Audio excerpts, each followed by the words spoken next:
Just ordered some bar because I'm complaining about having to walk back down fucking 5, 7 blocks because my cable company moved. And of course, I go to pay it the last day. And I'm complaining. So I told myself, stop, never complain,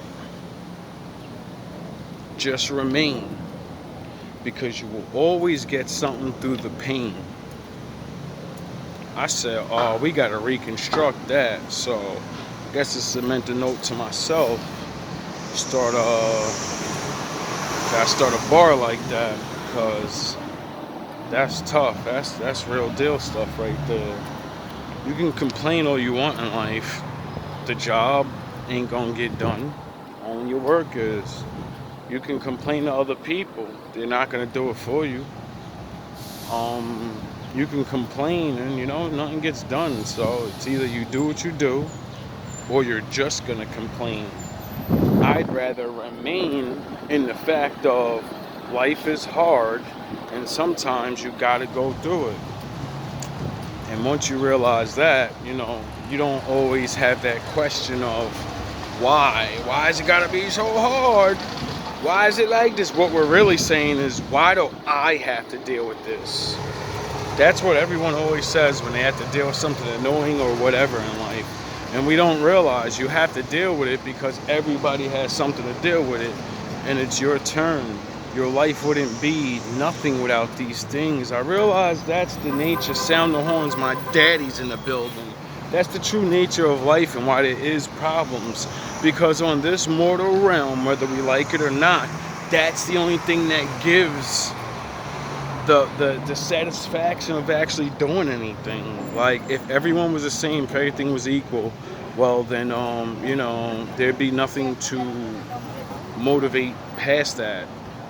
Everyone's not perfect, so, and there is no perfect because we all elevate and we keep elevating, and that's just the way it goes. So all love, all praise to, oh my god, this shit's in West New, oh my god, bro. Alright, whatever. Alright. 57:15. I gotta walk that far. Yeah, I think we're gonna be late on the cable bill this month. I'm going home. I'm not walking all the way back there plus more blocks. Oh my god, this is a fucking joke, bro. But you know what? I guess my father wants me to walk a little further to go pay my cable bill. I guess that's gonna get me out of the house. That's a quick way for me to not be upset about this extra fucking mile walk now. I already oh my god. I guess it's time to get that bike, I guess. Get me a nice regular bike.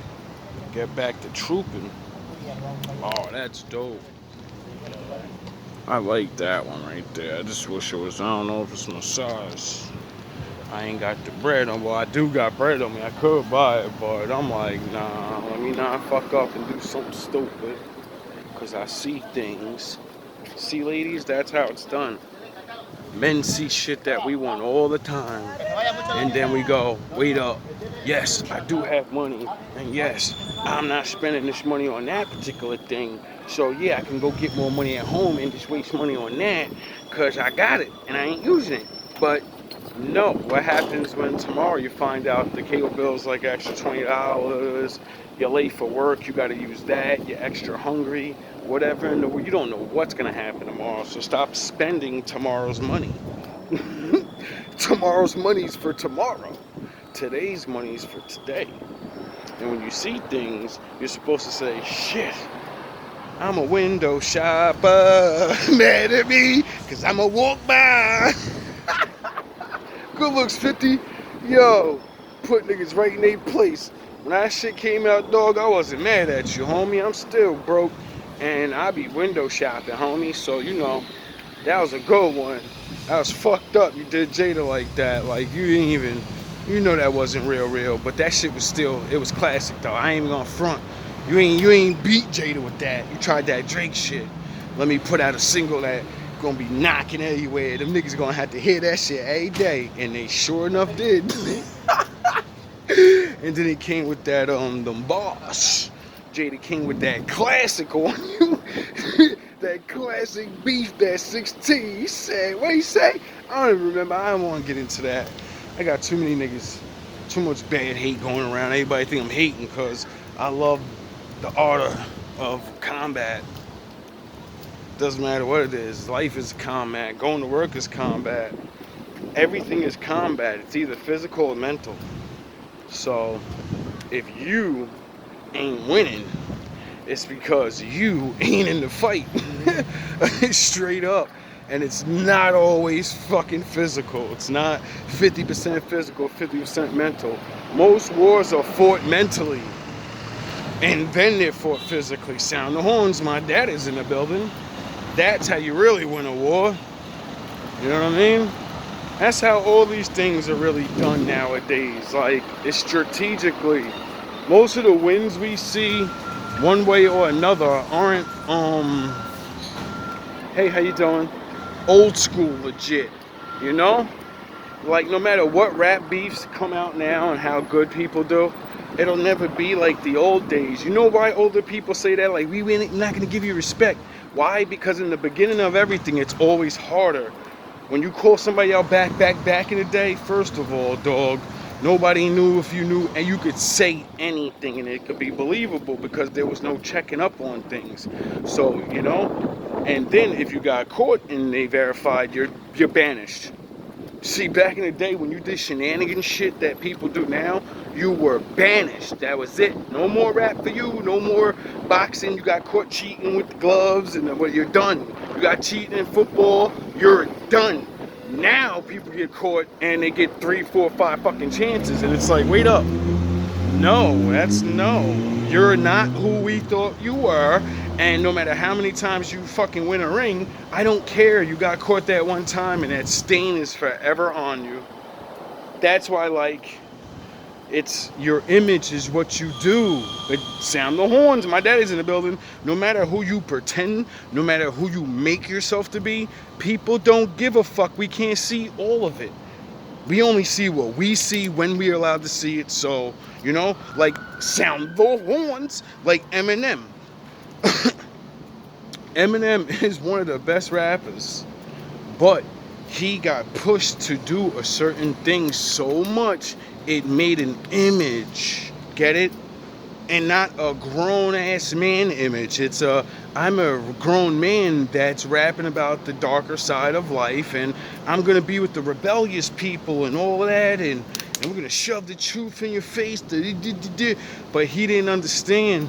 Yes, you're actually making good content in that way, but people don't understand what you're really doing. They don't see the big picture of it. You rebelling for people that couldn't fight back for themselves and shit. They don't see that in you anymore because just like Drake, you switched up. You went from the I can get the fuck up and defend yourself. When the bullies is fucking with you, nigga, put your book bag, put the big textbooks in there and knock his brain out. I mean, I don't condone or say do that, but, you know, defend yourself. And that's what you had. You had the biggest, greatest audience there ever was. The underdogs. You know, 90% of the world. That's why no matter who or what race, you were fitting in with people. Because when you are the underdog, that's something that everyone in the world can relate to. You know? So that's why I respected him when he came out.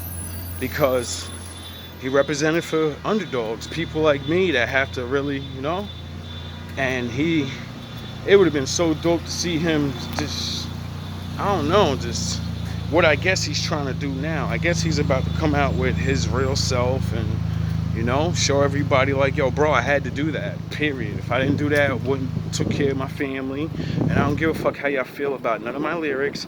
I had to do what I had to do. You wish you was in my position. You know what I mean?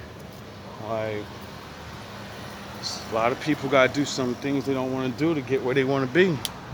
But you don't think that that man suffers inside? If he sound the horns, if you listen to his interviews or his whatever, he talks about it all the time. To please his fans, he kept going with the character. To get the character, he had to remain in the mind state. the Vegeta shit, how I be on here and everything, that's when confrontation comes in my life. And then my shit is natural, just like his shit is natural. But when he got rich and everything, all of those things are no more problems.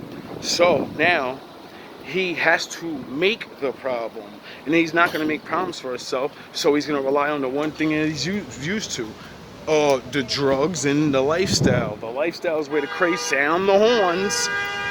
So when he got stuck in that, he never got to come the fuck up out of that, and that's because of his own fans. To keep topping himself, to keep being this the best and all that, he had to make that character. He never got a chance to just make himself. And then when he did, I think it was the Encore or Relapse or one of them, man. I don't really follow anybody's shit like that.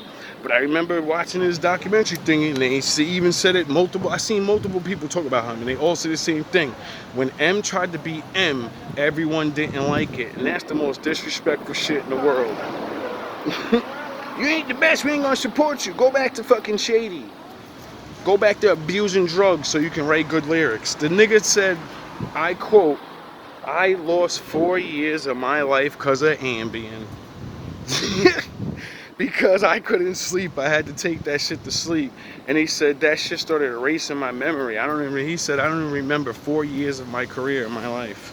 I don't remember anything. People tell me all the times about those 4 years, and I'm like, yeah, I'm sorry, I didn't even, or yeah, I did that so crazy, really? Like, and I'll say, yo, bro, now I see why God didn't let me become a rapper, or I chose my own road because of shit like that. I was scared of shit like that. You be so good, and when you really love the shit, the way he sounds like he love it just like I love it. Once you get your audience, you ain't worrying about all the other artists and all the other fans. You're like, nah, I'm making only music for my fans. I'm only making music for the fans that gravitated to me. You start looking at the demographics, you start looking at the personalities at your concerts, and that's how you write a stand song. Get it? Like M did a lot that a lot of people didn't fucking appreciate. Most people don't even talk about what made Stan the song so good, because he was trying to help his fans realize, like, yo, this is a gimmick, and don't take this shit super serious and go hurt your fucking girlfriend, dog. Look at my real life. I didn't hurt my girlfriend. I want to hurt her. I wanted to hurt her. But would I have hurt her? No, she's the mother of my kids. Are you fucking crazy? I love my baby more than I love myself. That man talks about how his whole life is all about his baby, and how he had to struggle to get the fuck out of where he was. How in God's name is people not gonna want to hear about that side? Like, when I listen to his fans, like the white ones, and they're criticizing, like I was watching something, I was gonna make a video yesterday about it, and try to like show respect to him as a human being, not just talk shit about the rapper. That's my rapper talking to him like that, because I'm a rapper. But as a human being, though, I'm like, damn, bro, he's got to be suffering inside. Like, he had to suffer through a lot of shit. Then he got clean, and then everybody wants to Eminem shame Slim Shady. And that's why he made this new album, The Death of Slim Shady. People don't even fucking realize what he's doing. Everybody's like, he's bringing Slim Shady back. He named it The Death of Slim Shady, and then talked about the worst shit he can ever fucking come up with right now, so nobody ever want to hear it again. The whole fucking thing that was talking about, and the guy's like, he's making 20 years of shitty music. I still love him. He's one of the greatest, but he need to give up complaining about shit and and I'm like, yo, duh, why do you think he made this new album and named it Death of Slim Shady? He about to put a stop to that shit, and he hopes that you fans will actually, want to listen to the real him, or whatever new songs he comes out with, you know what I mean? And I don't know, maybe that's what he's really gonna do, or he's just doing, what he can do. I don't know. I ain't none of them. But what I do know is what it's like to have empathy, and think what it'd be like to be trapped into my own artistry and want to please my fans so much that I relapse on my old life and try to relive it and keep it going so I can remain Jack Ripper and Jay Pressure and shit. those identities that these rappers that we build, that shit is out of the struggle and the real life shit that we go through. Duh. So the only way to maintain that is to be going through it once you don't live that no more. You can't feel broke when you're not broke. You can't feel like you're gonna get bullied when you can call 30 fucking people from Detroit or anywhere in the world to just have someone beat up on their. M can call dudes from your state and have you beat up. From your own people. Just fucking throw them some money. Have your mother beat you up. Now I'm saying money talk, dog. Money talk. Not saying he would do things like this, but it's the truth. And when you get that power, now you can't write a certain way. You know what I mean? Like, you can never. So they can't write about being.